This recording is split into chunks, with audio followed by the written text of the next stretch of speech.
आप देख रहे हैं इंडिया टीवी। आपके साथ मैं हूं प्राची पाराशर। सुबह के 10 बज चुके हैं। वक्त हो गया है दमदार 10 का। सीधा विजय चौक से आप देख रहे हैं हमारी ये लाइव कवरेज। दमदार 10 में बात होगी उन तमाम बड़ी खबरों की जिन पर आज आपकी नजर रहेगी। दमदार 10 में आपको बताएंगे कि शीतकालीन सत्र आज उसमें क्या होने जा रहा है। क्या सदन की कार्रवाई एक बार फिर से हंगामे की भेंट चढ़ेगी, क्योंकि विपक्ष अडानी के मुद्दे पर सरकार को घेरने की कोशिश करने वाला है। इसके साथ ही साथ आज हम आपको ये भी बताएंगे कि सदन में विदेश मंत्री एस जयशंकर भारत और चीन के संबंधों पर क्या बोल सकते हैं। इसके अलावा बात महाराष्ट्र की भी होगी, चूंकि महाराष्ट्र में सीएम कौन होगा इस पर से सस्पेंस आज खत्म होने जा रहा है। इसके अलावा आज पीएम इंटर्नशिप योजना की शुरुआत भी होने जा रही है, ये भी आपको बताएंगे। तो वहीं समाजवादी पार्टी के बाद अब कांग्रेस के नेता भी संभल जाने की जिद पर अड़े हुए हैं। हालांकि प्रशासन की रोक है, वो भी आपको बताएंगे। इसके साथ ही साथ आज बांग्लादेश में जो जमाती लगातार हिंदुओं पर अटैक कर रहे हैं, उसके खिलाफ कहां कहां पर होगा प्रदर्शन, ये जानकारी भी आपको देंगे। इसके अलावा आपको बताएंगे कि एआईएमआईएम चीफ ओवैसी ने मोदी आरएसएस पर क्या अटैक किया है। सुप्रीम कोर्ट में आज दिल्ली एनसीआर में प्रदूषण पर सुनवाई होनी है। सीधे कोर्ट से अपडेट भी आपको देंगे। अकाली दल के नेता सुखबीर बादल को आज अकाल तख्त के सामने पेश होना है। क्या है मामला, वो भी आपको बताएंगे। साथ ही अमेरिका के राष्ट्रपति जो बाइडेन ने अपने बेटे को किस मामले में माफ किया, वो खबर भी आपके सामने होगी। लेकिन सबसे पहले आइए आपको बताते हैं कि आज किसान क्यों प्रदर्शन कर रहे हैं, या फिर आज नोएडा की सड़कों पर जाम आपको क्यों देखने को मिल रहा है। दरअसल आज किसान नोएडा से भारी संख्या में दिल्ली की तरफ कूच करेंगे। संसद घेराव का ऐलान किसानों की तरफ से किया गया है, जिसको देखते हुए दिल्ली पहुंचने वाले जो बॉर्डर हैं उन्हें पूरी तरीके से सील कर दिया गया है। और उसकी वजह यह है कि आज नोएडा की सड़कों पर भारी जाम देखने को मिल रहा है। एक्सप्रेसवे चकाचक जाम से भरा हुआ है। किसान दिल्ली कूच करना चाहते हैं, संसद का घेराव करना चाहते हैं। पुलिस ने बैरिकेडिंग कर दी है, जिसकी वजह से जाम है। किसानों को रोकने की कोशिश की जा रही है। दरअसल किसानों ने आज संसद भवन के घेराव का ऐलान किया, इसलिए वो आज ट्रैक्टर से दिल्ली मार्च करना चाहते हैं। किसानों के मार्च को देखते हुए दिल्ली पुलिस ने बॉर्डर पर बैरियर लगा दिए हैं, साथ ही कई रूट को डाइवर्ट कर दिया है। अब आपको ये बताती हूँ कि किसान दिल्ली क्यों आना चाहते हैं। दरअसल जमीन अधिग्रहण के मुआवजे की मांग को लेकर किसान प्रोटेस्ट कर रहे हैं। किसानों की डिमांड है कि जिन जमीनों का अधिग्रहण पुराने कानून यानी 1 जनवरी 2014 से पहले हुआ है, उस मामले में किसानों को 10% प्लॉट और 64.7% बढ़ा हुआ मुआवजा दिया जाए।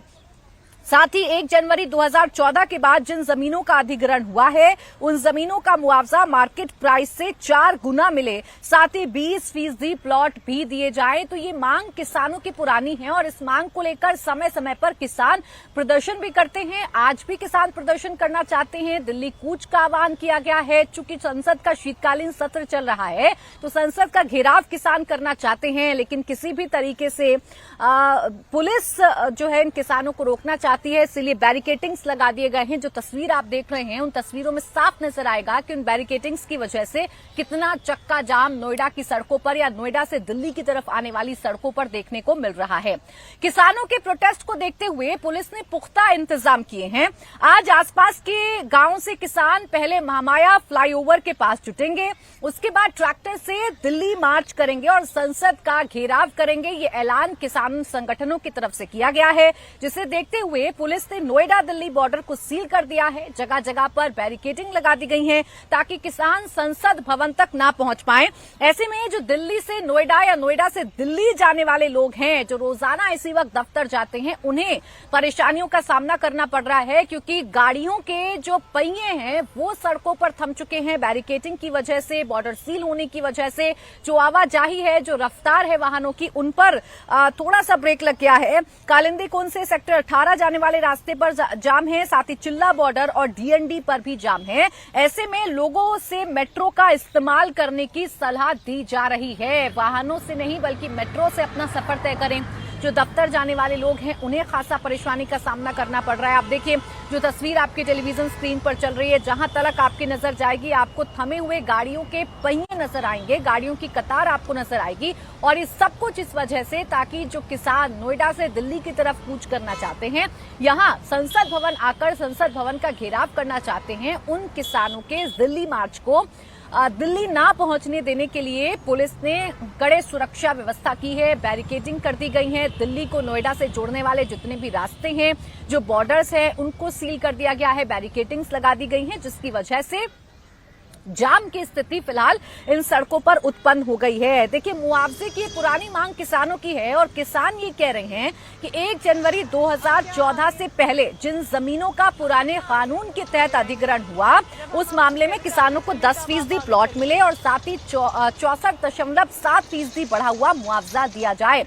इसके अलावा किसान ये भी मांग कर रहे हैं कि 1 जनवरी 2014 के बाद जिन जमीनों का अधिग्रहण हुआ, उन जमीनों का मुआवजा मार्केट प्राइस से 4 गुना मिले और इसके साथ ही 20% प्लॉट भी दिए जाएं। इस तरीके की जो मांग है वो फिलहाल की गई है किसानों की तरफ से और इसीलिए जो किसान हैं वो सड़कों पर आ गए हैं और सड़कों पर आकर उन्होंने प्रदर्शन करने का जो ऐलान है वो इस वक्त कर दिया। मेरे साथ मेरी सहयोगी इस वक्त जुड़ गई हैं, उनके पास हम चल लेते हैं। तस्वीरें क्या देख पा रही हैं आप, जरा दिखाइए, और कितनी परेशानियों का सामना करना पड़ रहा है इस वक्त लोगों को जो नोएडा से दिल्ली आने वाले हैं, दिल्ली से नोएडा जाने वाले? जी बिल्कुल प्राची, अगर मैं बताऊं तो इस समय हम लोग महामाया के पास मौजूद हैं और अगर आज किसानों ने आह्वान किया है दिल्ली कूच करने का, उस हिसाब से देखा जाए, देखिए इस जो रोड पर अमूमन जो ट्रैफिक चलता है वो 70-80 की स्पीड में चलता है, लेकिन अभी जो ट्रैफिक है उसकी रफ्तार काफी धीमी पड़ी हुई है, क्योंकि आज जिस तरह से किसानों ने आह्वान दिया है दिल्ली कूच करने का, उसी के चलते प्रशासन ने जगह जगह पर बैरिकेड्स लगा रखा है। महामाया पर 12 बजे किसानों ने इकट्ठा होने की योजना बनाई है और इसी के चलते महामाया पर भी बैरिकेड्स लगे हुए हैं और चिल्ला बॉर्डर पर भी लगातार कमर्शियल जो गाड़ियां हैं उनकी चेकिंग की जा रही है, डीएनडी, और साथ ही साथ कालिंदी कुंज पर भी ये ट्रैफिक डाइवर्ट किया गया है। ग्रेटर नोएडा से नोएडा आने वाला ट्रैफिक भी डाइवर्ट किया गया है। तो ऐसे में कई सारे ऐसे रूट्स हैं जहां पर आज ट्रैफिक डाइवर्टेड है नोएडा, ग्रेटर नोएडा में, और हो भी क्यों ना, क्योंकि ज्यादातर जो किसान आने वाले हैं वो ग्रेटर नोएडा, गाजियाबाद, नोएडा, अलीगढ़ और जैसे 10 संगठन किसानों के आने वाले हैं आज दिल्ली और 12 बजे इकट्ठा होंगे महामाया फ्लाईओवर पे, जिसके बाद वो वहां से कूच करने की तैयारी करेंगे। किसान बड़ी संख्या में इकट्ठा होने जा रहे हैं, 12 बजे का समय है और उससे पहले पुलिस ने अपनी पूरी तैयारी कर ली है। बॉर्डर्स को पूरी तरीके से सील कर दिया गया है, जिसका नतीजा सड़कों पर लंबा जाम हमें देखने को मिल रहा है। शुक्रिया आपका इला तमाम जानकारी के लिए। अब आगे बढ़ेंगे, बात कर लेंगे हम संभल की। संभल में एक तरफ पुलिस लगातार जांच कर रही है। संभल में 24 नवंबर को दंगा किसने भड़काया, 4 लोगों की मौत के पीछे जिम्मेदार कौन है, ये सब कुछ पता लगाने की कोशिश की जा रही है। आपको जानकारी दें कि जो जांच टीम गठित की गई है, जो न्यायिक आयोग की जांच टीम गठित की गई है, वो 2 महीने तक पड़ताल करेगी और संभल दंगों के पीछे की वजह को पता लगाने की कोशिश करेगी। लेकिन इन सब के बीच संभल पर सियासत जमकर जारी है। संभल में जाने पर पाबंदी है, संभल में किसी भी बाहरी शख्स की एंट्री पर पाबंदी है, लेकिन फिर भी पहले समाजवादी पार्टी का डेलीगेशन संभल जाने पर अड़ा हुआ था, कल जिन्हें गाजीपुर बॉर्डर पर रोका गया और आज कांग्रेस के नेता संभल जाने की जिद पर अड़े हुए हैं। कांग्रेस का डेलीगेशन भी संभल जाना चाहता है। उधर संभल के नाम पर भड़काऊ भाईजान काम पर हैं। संभल को लेकर ओवैसी ने मरने मिटने की बात क्यों की, समाजवादी पार्टी के विधायकों ने मृतकों के परिवार से मिलकर क्या भड़काऊ बात की, सब कुछ आपको बताऊंगी। लेकिन उससे पहले संभल मामले से जुड़ी हुई एक बड़ी खबर आपको बता देते हैं। संभल निकलने से पहले यूपी पुलिस ने यूपी कांग्रेस चीफ अजय राय को नोटिस दिया है। पुलिस ने अजय राय को नोटिस देकर संभल जाने से रोका है, यानी कि संभल ना जाने के लिए अजय राय से कहा जा रहा है पूरी तरीके से पाबंदी है। किसी भी बाहरी शख्स को संभल नहीं जाने देना चाहती पुलिस, और पुलिस की तरफ से जो कारण दिया जा रहा है वो है कानून व्यवस्था का। पुलिस ये कह रही है कि संभल अभी अभी संभल रहा है और ऐसे में अगर कोई भी बाहरी शख्स या कोई भी सियासतदान जाता है संभल के अंदर तो माहौल बिगड़ सकता है। पुलिस ने अजय राय को नोटिस देकर संभल जाने से मना किया है। पुलिस ने कहा है कि संभल में धारा 163 लागू है। 10 दिसंबर तक वहां नेताओं के दौरे पर पाबंदी है, ऐसे में वो संभल नहीं जा सकते हैं। वहीं यूपी कांग्रेस के नेता संभल जाने पर अड़े हुए हैं। अजय राय ने कहा कि पुलिस ने नोटिस जरूर दिया है, लेकिन वो संभल जाएंगे। पुलिस रोकेगी तो वो गांधीवादी तरीके से संभल जाएंगे। पुलिस और सरकार ने संभल में बहुत अत्याचार किए हैं। वहीं समाजवादी पार्टी ने ऐलान किया है कि उसका डेलीगेशन 10 दिसंबर के बाद संभल जाएगा। अत्याचार अन्याय वहाँ हुआ है इनके द्वारा, पुलिस के द्वारा, सरकार के द्वारा, उसको अपने नेताओं को अवगत कराएंगे, जनता को बताएंगे आपके माध्यम से। ये नोटिस इशू कर रहे हैं उनको, हमारी आज वो कष्ट में है, परेशान है, तो आज हम जाएंगे और वहाँ के लोगों से जो उनका दुख है, कष्ट है, परेशान है लोग, उससे अवगत होंगे और लीडरशिप को बताएंगे और आप सबके माध्यम से जनता को बताएंगे। अब देखिए, आप सुन रहे हैं कि कांग्रेस के नेता लगातार ये कह रहे हैं कि हम संभल जाना चाहते हैं। संभल का सच क्या है, ये हम पता लगाने की कोशिश कर रहे हैं। पुलिस संभल का सच छिपा रही है और इसीलिए कांग्रेस के नेता संभल जाने की जिद पर अड़े हुए हैं। हालांकि आपको ये जानकारी दे दें कि संभल जो कांग्रेस नेता कूच कर रहे हैं, उनके घरों के बाहर पहरा बढ़ा दिया गया है और ऐसी हैं आराधना मिश्रा, जिनके घर पर पहरा बढ़ा दिया गया है। पुलिस ने उन्हें संभल जाने से रोका है। आराधना मिश्रा के घर के बाहर पुलिस का जो पहरा है वो बढ़ चुका है। वहीं कांग्रेस सांसद प्रमोद तिवारी ने आरोप लगाया है कि कांग्रेस के जो यूपी चीफ हैं अजय राय को पुलिस ने नजरबंद कर लिया है। प्रमोद तिवारी ने पूछा है कि नेताओं को संभल जाने से क्यों रोका जा रहा है और ऐसा क्या है जो सरकार छिपाने की कोशिश कर रही है, ऐसा क्या है संभल में जिसे सरकार बाहर नहीं आने देना चाहती है और इसीलिए संभल जाने से नेताओं को रोका जा रहा है। जिला प्रशासन ने कल से अजय राय जी को और मोना जी को घर में नजरबंद कर रखा है। ये एक शक पैदा करता है कि आखिर ये नेता जो फैक्ट फाइंडिंग और शांति बहाली की अपील करने जा रहे हैं, उनको क्यों रोका जा रहा है, क्या छिपाया जा रहा है? क्या वो जो 4 लोग गोलियों से भून दिए गए उस लिए छिपाया जा रहा है, या फिर कुछ और राज है? जहां तक कांग्रेस का सवाल है, कांग्रेस हमेशा से अमन पैदा करती है, जहां होता है बिखराव से जोड़ती है, और इस प्रतिनिधि मंडल का भी यही इरादा था। तो आपने सुना कैसे प्रमोद तिवारी कह रहे हैं कि संभल को के सच को छिपाने की कोशिश सरकार कर रही है, यानी कि जबरदस्त सियासी संग्राम संभल पर देखने को मिल रहा है। मेरे साथ मेरी सहयोगी रुचि कुमार इस वक्त जुड़ गई हैं। रुचि, एक तरफ पुलिस प्रशासन सरकार ये कोशिश कर रही है कि संभल की स्थिति को जल्द से जल्द संभाल लिया जाए, संभल के गुनहगारों को जल्द से जल्द पकड़ लिया जाए, तो दूसरी तरफ संभल पर कैसे पॉलिटिकल माइलेज लेना है ये भी तमाम विपक्षी दल जानते हैं और उसी का असर आज हमें यूपी में देखने को मिल रहा है। रुचि, बिल्कुल, देखिए, प्रशासन पुलिस का यही कहना है कि वहां पे हालात धीरे धीरे ठीक करने की कोशिश हो रही है।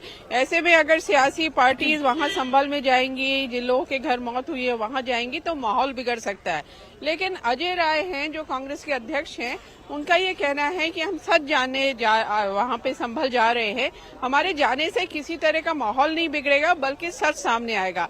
इस समय हम लखनऊ में जो यूपी कांग्रेस का ऑफिस है मॉल एवेन्यू, उसके बाहर हैं और ये गेट है कांग्रेस ऑफिस का, और अजय राय यहाँ पर अंदर है। अजय राय रात से ही यही पार्टी ऑफिस में आज सोए हैं।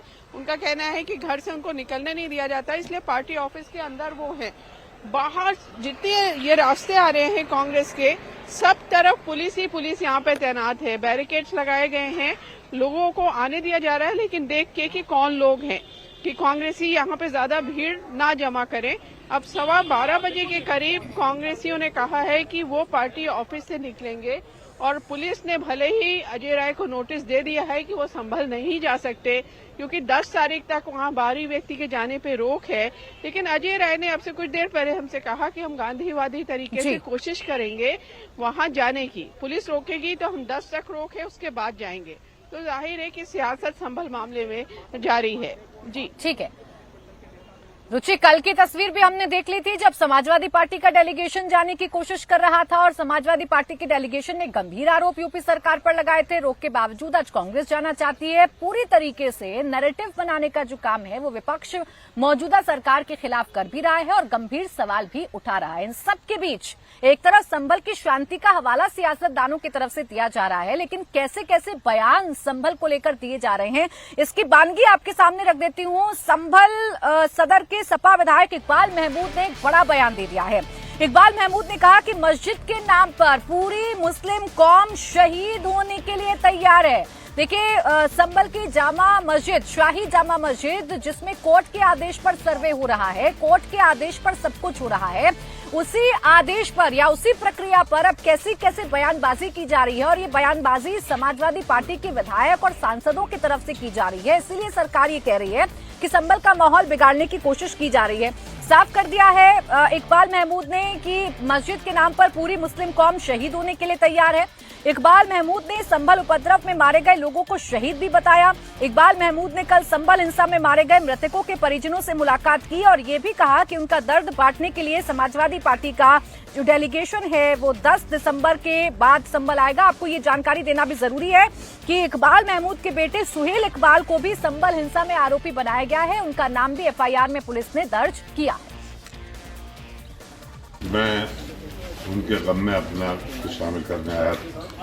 अल्लाह ताला इस बच्चे को जन्नतुल फिरदौस में जगह का बनाए। ये शहीद हुआ है मेरा नहीं, मस्जिद के नाम के ऊपर शहीद होने के लिए पूरी मुस्लिम कौम तैयार रहती है हर वक्त। जो कुछ भी हुआ अच्छा नहीं हुआ, जिसने भी किया वो अच्छा नहीं किया। ये बच्चा जो है बहुत कम उम्र का था और अपने घर के परिवार को पालता पोसता। मेरा पार्टी का डेलीगेशन आने वाला था कल, मगर यहाँ के डीएम ने पाबंदी लगा दी और 10 तारीख तक के लिए पाबंदी लगा दी गई है। 10 के बाद दोबारा हमारा प्रतिनिधिमंडल यहाँ आएगा, फिर हर शहीद के घर पर जाकर उनको संवेदनाएं देगा, उनके गम में अपने आप को शरीक करेगा। ये सब माननीय राष्ट्रीय अध्यक्ष अखिलेश यादव की तरफ से भेजा जा रहा है डेपुटेशन को। मुझे उम्मीद है कि वो सब इन बच्चों की मौत के ऊपर उनके परिवार की, उस बच्चा तो ला नहीं सकते मगर वो सहायता करेंगे।